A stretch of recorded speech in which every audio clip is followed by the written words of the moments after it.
Hollywood বলিউডের বহু সিনেমায় টাইম মেশিন দেখা গেছে বেশ কয়েকবার। সিনেমাগুলোর চিত্রনাট্যে বেশিরভাগ ক্ষেত্রে দেখা যায় টাইম মেশিনের জোরে মানুষ তার অতীতে চলে যেতে সক্ষম হয়েছে। তবে বাস্তব জীবনে এই অদ্ভুত মেশিনের অস্তিত্ব সম্ভব নয় বলে বিবেচনা করা হলেও ইসরায়েল রীতিমতো যেন অসম্ভবকে সম্ভব করে দেখিয়েছে। এই পর্যন্ত তথ্যটি সত্য বলে মনে হলেও জানলে অবাক হবেন যে এই মিথ্যা তথ্যকে সত্য বলে চালিয়ে দিয়ে ভয়াবহ এক প্রতারণার ফাঁদ পেতেছে ভারতের উত্তরপ্রদেশের কানপুরের এক দম্পতি।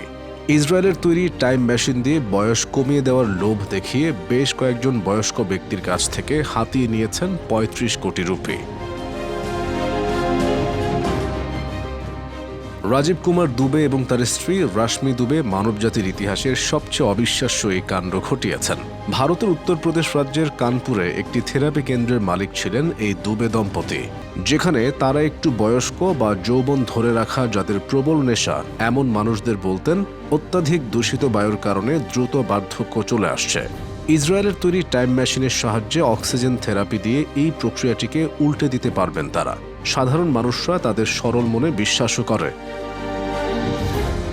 টাইমস অব ইন্ডিয়ার প্রতিবেদনে বলা হয়েছে, যৌবন ফিরে পাওয়ার আশ্বাস দিয়ে বয়স্ক লোকদের কাছ থেকে সর্বমোট ৩৫ কোটি ভারতীয় রুপি তথা $৪.১ মিলিয়ন হাতিয়ে নিজেদের পকেট ভর্তি করেছেন এই প্রতারক দম্পতি। জ্যেষ্ঠ এক পুলিশ কর্মকর্তা এনডিটিভিকে বলেছেন, ওই দম্পতি প্রতি সেশনের জন্য ৯০,০০০ রুপি নিতেন। তবে যারা নতুন কাউকে নিয়ে আসবেন তাদের জন্য ছিল ডিসকাউন্টের ব্যবস্থা। তিনি আরও বলেন, নতুন ক্লায়েন্টদের আবার বিনামূল্যে অক্সিজেন থেরাপির প্রতিশ্রুতিও দেওয়া হতো। এভাবে তারা অর্থ উপার্জনের প্রতারণামূলক ব্যবস্থা তৈরি করেছিলেন। এই প্রতারণার শিকার স্থানীয় এক বাসিন্দা পুলিশের কাছে একটি অভিযোগে লিখেছেন, তিনি এই দম্পতিকে 10.75 লাখ রুপি দিয়ে প্রতারিত হয়েছেন। শুধু তিনি নন, শত শত লোক সম্মিলিতভাবে মোট ৩৫ কোটি রুপি হারিয়েছেন। এখন অবধি পুলিশের কাছে প্রমাণ রয়েছে যে দুবে দম্পতি ২৪ জনের বেশি লোকের সঙ্গে প্রতারণা করেছে। তবে তদন্ত এখনও চলছে। ভারতীয় পুলিশ রাজীব কুমার দুবে এবং তার স্ত্রী রাশমি দুবের বিরুদ্ধে প্রতারণার মামলা দায়ের করেছে। পুলিশ তাদের খুঁজছে। বিদেশ ভ্রমণে নিষেধাজ্ঞা দেয়া হলেও ইতিমধ্যেই প্রতারণার অর্থ নিয়ে তারা বিদেশে পালিয়ে গেছে বলে ধারণা করা হচ্ছে।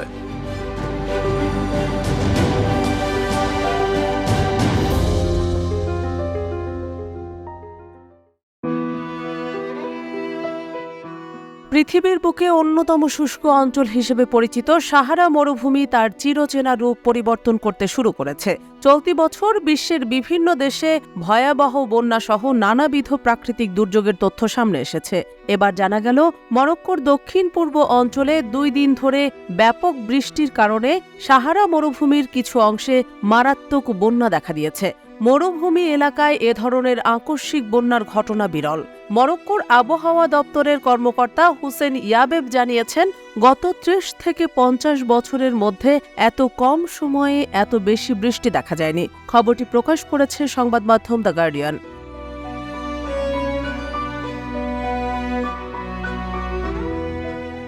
মরক্কোর আবহাওয়া দপ্তরের কর্মকর্তা বলেছেন, রাজধানী রাবাত থেকে ৪৫০ কিলোমিটার দূরের ত্যাগো ইউনাইট গ্রামে গত সেপ্টেম্বর মাসে একদিন ১০০ মিলিমিটার বৃষ্টির ঘটনা রেকর্ড করা হয়েছিল।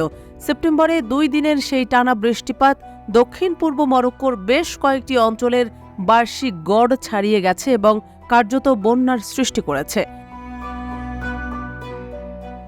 নাসার কৃত্রিম উপগ্রহে তোলা ছবিতে দেখা গেছে ৫০ বছরের বেশি সময় ধরে শুকিয়ে যাওয়া জাগুরা ও টাটা এলাকার মধ্যে ইরিকুই নামের হ্রদটি পানিতে ভরে গেছে। এ ধরনের বৃষ্টিপাতকে আবহাওয়াবিদরা বহির্মুখী ঝড় বলে অভিহিত করেছেন। এমন পরিস্থিতি আগামী মাস ও বছরগুলোতে এই অঞ্চলের আবহাওয়া আরও পরিবর্তন হতে পারে বলে আশঙ্কা করা হচ্ছে। আবহাওয়া অধিদপ্তর জানিয়েছে, যেহেতু বাতাস বেশি আর্দ্রতা ধরে রাখে, এটি বাষ্পীভবনকে উৎসাহিত করে এবং আরও ঝড়কে উস্কে দেয়। তাই বলা যায়, সামনে সাহারার পরিস্থিতি আরও অবনতি হওয়ার সম্ভাবনা রয়েছে। দ্য গার্ডিয়ানের এক প্রতিবেদনে বলা হয়, গত মাসে মরক্কোর বন্যায় ১৮ জন প্রাণ হারিয়েছেন। এর আগের বছরে সেখানে ব্যাপক ভূমিকম্পের ধকল এখনও কাটিয়ে উঠতে পারেনি ওই অঞ্চলের মানুষেরা। গত সেপ্টেম্বরে ব্যাপক বৃষ্টিপাতের কারণে মরক্কোয় বাঁধ দিয়ে তৈরি জলাধারগুলো সব পরিপূর্ণ হয়ে গেছে। উত্তর, মধ্য ও পশ্চিম আফ্রিকার ৯০ লাখ বর্গ কিলোমিটার এলাকা জুড়ে সাহারা মরুভূমি বিস্তৃত। বৈশ্বিক উষ্ণতা বেড়ে যাওয়ার কারণে সেখানে চরম আবহাওয়ার ঝুঁকি সৃষ্টি হয়েছে। বিজ্ঞানীরা সতর্ক করে বলেছেন, ভবিষ্যতে এই এলাকায় ব্যাপক ঝড় ও বন্যার মতো বিষয়গুলো নিয়মিত হয়ে উঠতে পারে।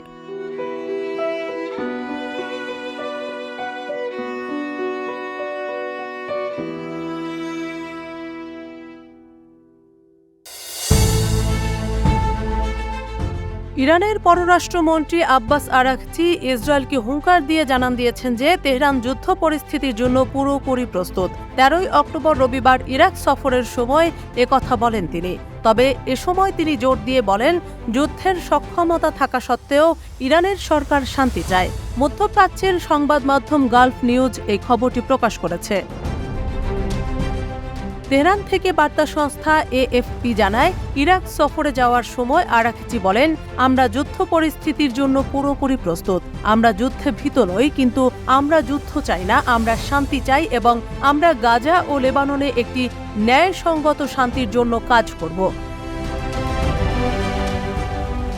ইসরায়েল হামাস সংঘাত শুরুর পর থেকেই দখলদার সেনাবাহিনীর বিরুদ্ধে নিজেদের শক্ত অবস্থানের জানান দিয়ে আসছিল ইরান। যুদ্ধ শুরুর কয়েক মাসের মাথায় ইসরায়েলি ভূখণ্ডে তেহরান একবার ক্ষেপণাস্ত্র হামলা চালালেও দীর্ঘ ১ বছর ধরে চলমান এই যুদ্ধে নেতানিয়াহুর দেশে বড় ধরনের হামলা চালানোর হুঁশিয়ারি দিয়ে যাচ্ছিল তেহরান।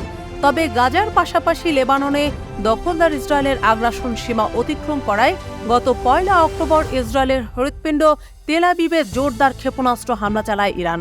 এরপর ইসরায়েলে ইরানের হামলার কড়া জবাব দেওয়ার হুমকি দেয় যুদ্ধবাজ প্রধানমন্ত্রী বেনিয়ামিন নেতানিয়াহু। এবার ইরানের পররাষ্ট্রমন্ত্রী ঘোষণা দিলেন যে দেশটি সর্বাত্মক যুদ্ধের জন্য শতভাগ প্রস্তুত। এর আগে ইরানের সাম্প্রতিক ক্ষেপণাস্ত্র হামলার প্রতিক্রিয়ায় ইসরায়েলের প্রত্যাশিত প্রতিশোধমূলক হামলার আগে ইরানের জনগণ ও এর স্বার্থ রক্ষায় কোনো রেডলাইন বিবেচনায় নেওয়া হবে না বলে প্রতিশ্রুতি দিয়েছিলেন দেশটির পররাষ্ট্রমন্ত্রী। সামাজিক যোগাযোগ মাধ্যম এক্সে করা একটি পোস্টে আরাঘচি লিখেছিলেন, সাম্প্রতিক দিনগুলোতে যদিও আমরা এই অঞ্চলে সর্বাত্মক যুদ্ধের আশঙ্কা রুখে দিতে ব্যাপক চেষ্টা করেছি, তবে এখন আমি স্পষ্ট বলছি, আমাদের জনগণ ও স্বার্থ রক্ষায় আমরা কোনো রেডলাইন মানব না। ইরানের মন্ত্রণালয় জানিয়েছে, গাজা ও লেবাননের যুদ্ধ নিয়ে ইরাকি কর্মকর্তাদের সঙ্গে আলোচনা করতেই মূলত আরাঘচি বাগদাদে সফরে গেছেন। ইরাকি প্রধানমন্ত্রীর রাজনৈতিক উপদেষ্টা আলী আল মোসাভি ফরাসি বার্তা সংস্থা এএফপিকে বলেছেন, আরাঘচির এই সফর অস্ত্র ও সহিংসতা বন্ধ করার জন্য এবং মধ্যপ্রাচ্যের বিভিন্ন অঞ্চলে নিরাপত্তা ও স্থিতিশীলতা প্রতিষ্ঠায় কূটনৈতিক প্রচেষ্টার একটি অংশ।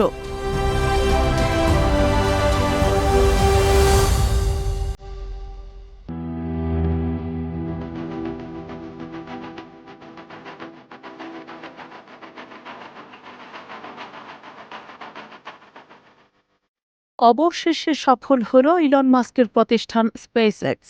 অবিস্মরণীয় এক ঘটনার সাক্ষী হল টেক্সাসবাসী। ইলন মাস্কের প্রতিষ্ঠান স্পেসএক্স মঙ্গল গ্রহ ও চাঁদে মানুষ এবং মালামাল বহনের জন্য তৈরি স্টারশিপ রকেটের পঞ্চম পরীক্ষা চালিয়েছে টেক্সাস থেকে।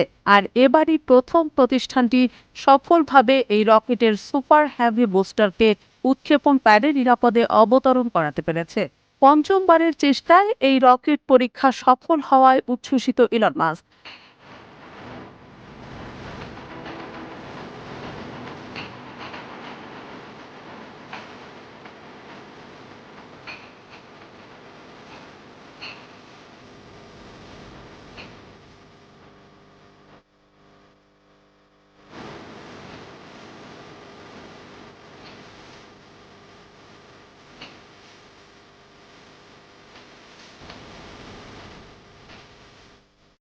বিশ্বে তৈরি হওয়া এ যাবৎকালের সবচেয়ে শক্তিশালী রকেট স্টারশিপ স্পেস এক্সের এ রকেটটি লম্বায় প্রায় ৪০০ ফুট। এর দুটি অংশ রয়েছে, একটি হলো সুপার হেভি বুস্টার নামের তরল গ্যাসের জ্বালানি চালিত রকেট, আর অপরটি হলো স্টারশিপ নামের মহাকাশযান, যা এই সুপার হেভি বুস্টারের ওপর বসানো হয়েছে। স্টারশিপ রকেট 100 টনের বেশি যন্ত্রপাতি বা 100 জন আরোহী বহন করতে পারে। আর সুপার হেভি বুস্টারে আছে 33টি ইঞ্জিন, যা মার্কিন মহাকাশ গবেষণা সংস্থা নাসার আর্টিমিস রকেটের চেয়ে দ্বিগুণ শক্তিশালী। গত 18 মাসের মধ্যে রবিবার পঞ্চমবারের পরীক্ষায় টেক্সাসের বোকা চিকা মহাকাশ কেন্দ্র থেকে রকেটটির প্রথম ধাপের সুপার হ্যাভি বুস্টারটি স্থানীয় সময় সকাল 7:25 উৎক্ষেপণ করা হয়। এটি আকাশে উড়ে যাওয়ার পর এক পর্যায়ে এর দ্বিতীয় ধাপের স্টারশিপ রকেটটি আলাদা হয়ে অস্ট্রেলিয়ার পশ্চিমে ভারত মহাসাগরে পড়ে। আর সুপার হ্যাভি বুস্টারটি ফিরে আসে স্পেস এক্সের সেই টাওয়ারে যেখান থেকে এটি উৎক্ষেপণ করা হয়েছিল। উৎক্ষেপণ টাওয়ারের রোবোটিক শাখা চপস্টিক তখন বুস্টারটিকে ধরে ফেলে, আর সঙ্গে সঙ্গেই আনন্দ প্রকাশ করেন স্পেস এক্সের প্রতিষ্ঠাতা ইলন মাস্ক। তিনি এক্স বার্তায় লেখেন, টাওয়ার রকেটটিকে ধরে ফেলেছে। এর আগে পুরো স্টারশিপ রকেটের পরীক্ষা হয়েছিল 4 বার, গত বছরের এপ্রিল ও নভেম্বরে এবং এবছরের মার্চ ও জুনে। সর্বশেষ জুনের পরীক্ষায় স্টারশিপ রকেটটি সফলভাবে সাগরে ফেলতে পেরেছিল স্পেস এক্স। ইলন মাস্কের স্বপ্ন হলো অন্য গ্রহে মানুষের বসতি স্থাপন করতে যাওয়ার উপযোগী রকেট তৈরি করা, যা বারবার ব্যবহার করা যাবে এবং প্রতিবার শখানেক মানুষকে মঙ্গল গ্রহ ও চাঁদে নিয়ে যাওয়া যাবে। তাই এর উপযোগী করেই বানানো হয়েছে স্টারশিপ রকেটটি।